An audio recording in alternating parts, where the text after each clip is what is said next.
Hay gente que consigue ser consciente del ser simplemente con escuchar las palabras del gurú. ¿Cómo se consigue eso? Los discípulos que están muy avanzados espiritualmente hablando pueden llegar a tomar conciencia del ser simplemente escuchando la verdad de boca de un gurú iluminado, porque las palabras de un ser de semejante categoría tienen un poder enorme. Si tú estás en ese estado avanzado, esas palabras llegarán a lo más profundo de tu ser y te revelarán esa paz que constituye tu verdadera naturaleza. Cuando el gurú te dice que tú eres el ser, hay tal energía y autoridad en esas palabras que pueden llegar a convertirse en tu propia realidad.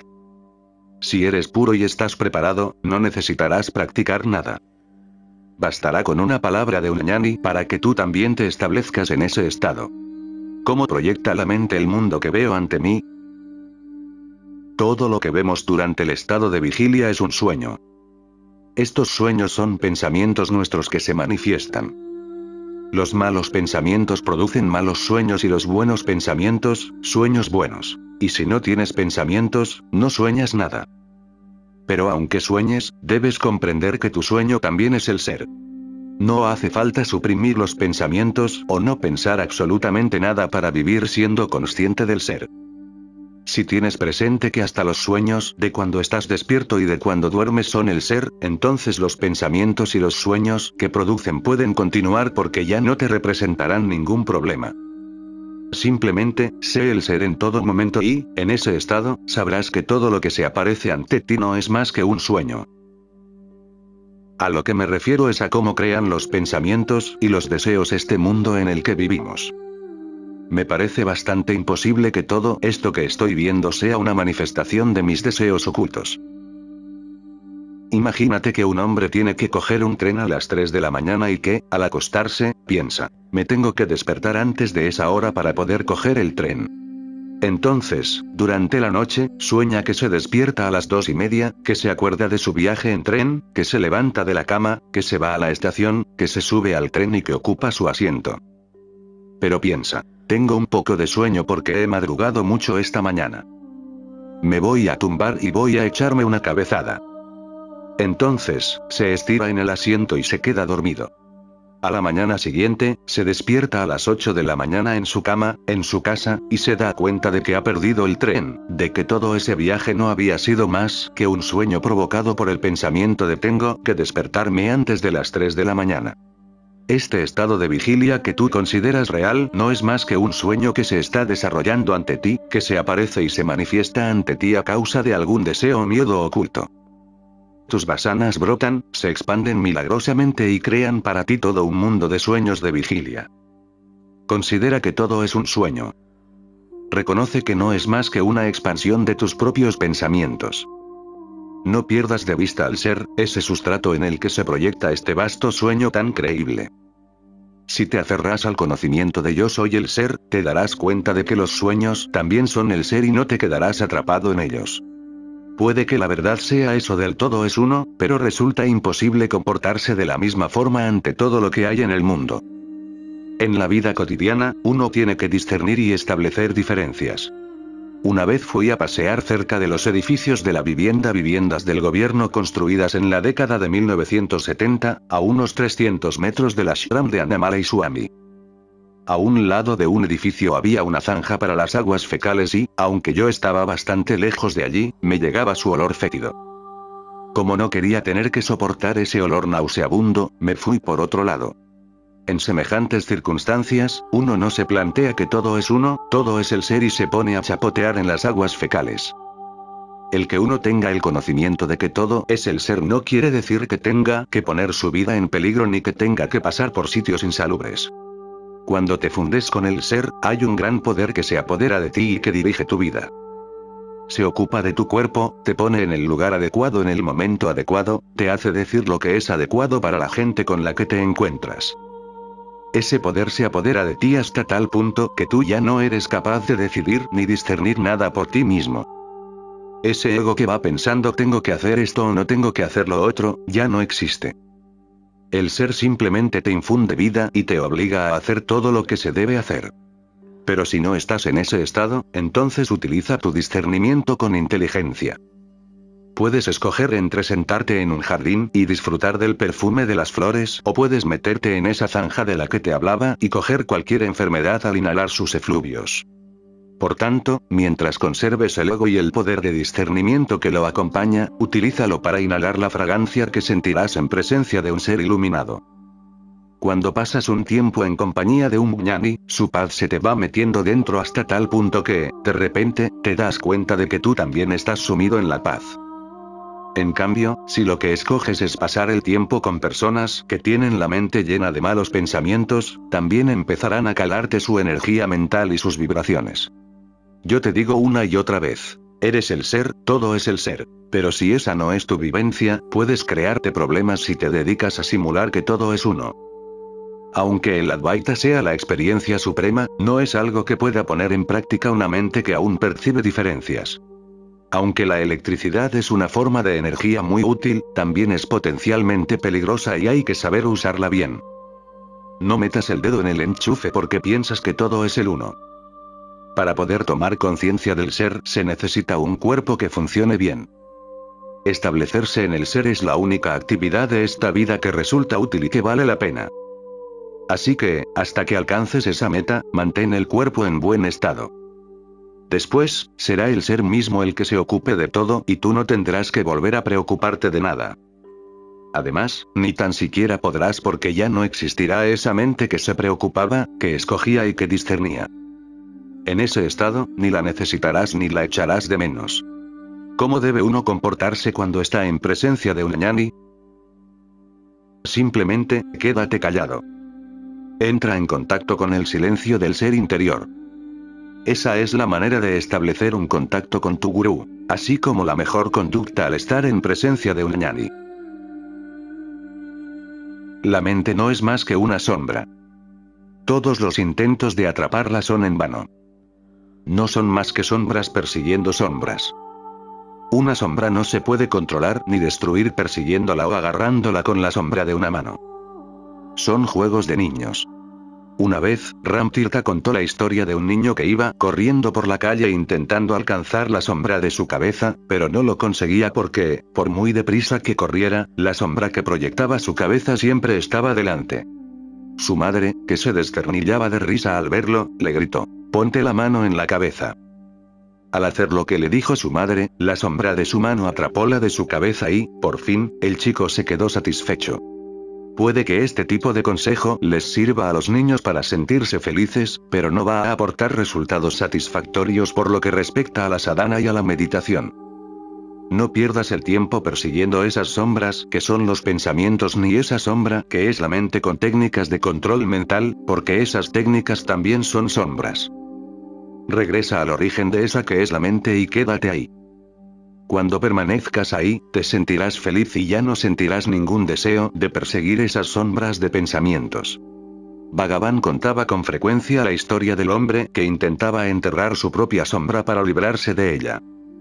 Después de cavar la fosa, se puso de pie cerca del borde de tal forma que la sombra cayera justo en el fondo del hoyo que acababa de excavar y, manteniendo esa alineación, empezó a echar tierra sobre su sombra para intentar enterrarla. Pero, lógicamente, por mucha tierra que echara en la fosa, la sombra siempre quedaba por encima. La mente es una sombra insustancial que te perseguirá vayas donde vayas y es inútil intentar eliminarla o controlarla mientras exista la más mínima creencia de que la mente es algo real y que se puede controlar con alguna actividad física o mental. Pero esta sombra que es la mente habrá que eliminarla de alguna manera.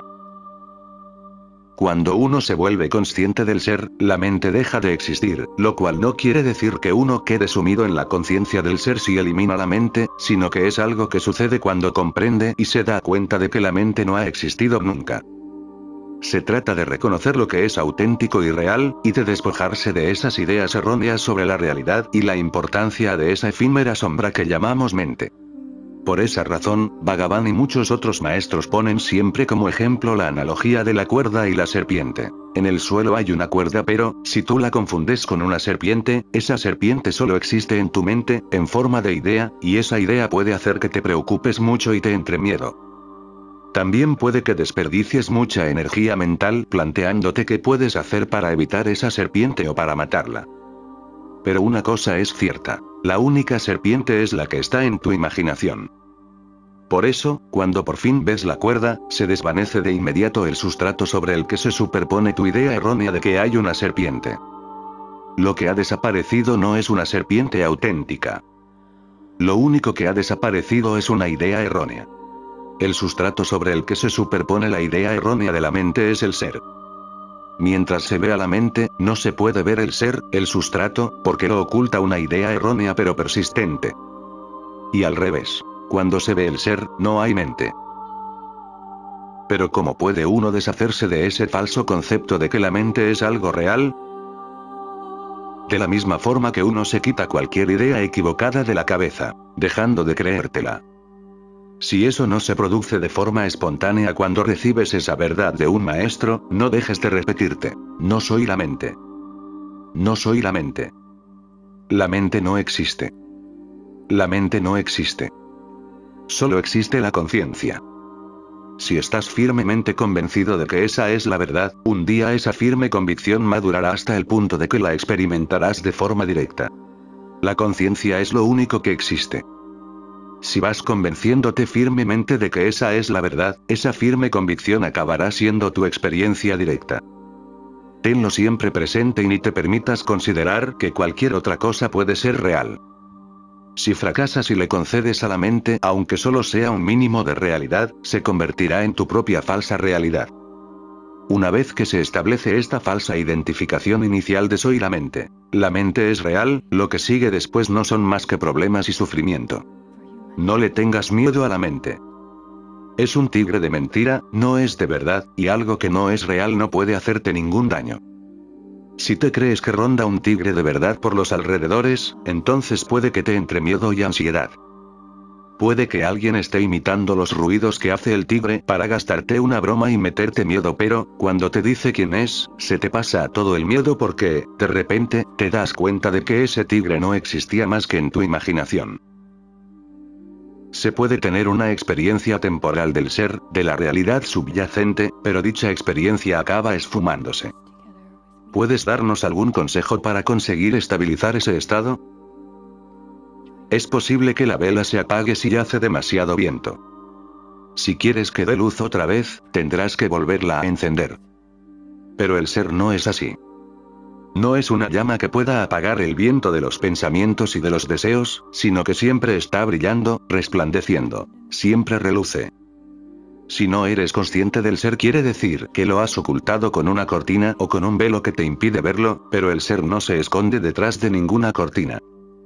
Eres tú quien corre esa cortina al creerte toda una serie de ideas que no son ciertas. Si una cortina se abre, pero se vuelve a cerrar después, quiere decir que aún te crees toda una serie de conceptos equivocados, pero, cuando los erradiques por completo, no volverán a aparecer. Mientras sigan ocultando al ser, seguirás necesitando hacer sadhana sin parar. Por tanto, volviendo a tu pregunta, al ser no le hace falta estabilizarse porque, de por sí, ya está pleno, completo. La mente sí que se puede estabilizar o desestabilizar, pero el ser no. Cuando dices hacer sadhana sin parar, ¿te refieres a hacer autoindagación? Sí. Con la fuerza de la práctica, al hacer esta sadhana desaparece ese velo y ya no queda impedimento alguno. Puede que alcances la cima de Arunachala, pero si no estás atento, si no prestas atención, puedes resbalar y acabar en Easaniamat, institución hindú al pie de la colina. Para tomar conciencia del ser, hay que esforzarse al máximo porque es muy fácil hacer un alto a medio camino y volver a caer en la ignorancia. Puedes volver a caer en cualquier momento. Cuando se llega a la cima por primera vez, para quedarse ahí hay que hacer un tremendo esfuerzo, con toda la fuerza de voluntad. Pero, con el tiempo, llegará un momento en que ya estarás plenamente establecido en el ser y, desde ahí, ya no se puede caer. Habrás llegado a tu destino y no hará falta que te esfuerces más. No obstante, hasta que llegue ese momento, es necesario hacer sadhana sin cesar. Es importante tener un gurú durante esa etapa, durante ese periodo en el que se requiere un esfuerzo constante. Sí. El gurú te va guiando y te va diciendo que aún no basta con lo que has hecho. Si quieres llenar un cubo de agua, mientras no esté lleno del todo podrás echarle más. Pero si ya está completamente lleno a rebosar, no tiene sentido que le intentes añadir más agua. Puede que creas que ya has hecho bastante y que tu cubo ya está lleno. Pero el gurú está más capacitado y ve que aún queda sitio, que aún hay que echar más agua. En estas cosas, no te fíes de tu propio criterio. Puede que te dé la sensación de que el estado que has alcanzado es la plenitud, que es el final. Pero si el gurú te dice, tienes que hacer más sadhana, hazle caso y sigue esforzándote. Muchas veces, Bhagavan decía, el gurú físico está fuera, diciéndote lo que tienes que hacer y empujándote hacia el ser. Pero, al mismo tiempo, el gurú interno, el ser interior, va tirando de ti hacia sí mismo. Cuando te estableces definitivamente en el gurú interno el ser, desaparece esa distinción entre gurú y discípulo y, en ese estado, ya no necesitas que te ayude ningún gurú porque tú eres eso, eres el ser. Hasta que el río desemboca en el mar, se ve obligado a fluir sin cesar. Pero, al llegar al mar, se convierte en mar y el agua deja de correr. El origen del agua del río está en el mar y, al fluir por su cauce, lo único que hace es regresar a sus orígenes. Al meditar o hacer sadhana, estás fluyendo hacia tu origen, hacia el lugar de donde provienes y, cuando alcanzas ese manantial, te das cuenta de que todo lo que existe, el mundo, el gurú, la mente, todo es lo mismo y no hay diferencias ni distinciones. La ausencia de dualidad es jnana. La dualidad es samsara. Cuando consigues desprenderte de la dualidad, lo único que queda es Brahman y te das cuenta de que tú mismo eres ese Brahman. Pero para hacer ese descubrimiento es necesario meditar constantemente. No establezcas unos tiempos para meditar. No consideres que es algo que se hace cuando te sientas y cierras los ojos. Esta meditación tiene que ser algo ininterrumpido. Medita al comer, al caminar, hasta cuando estés hablando. Hay que meditar sin cesar.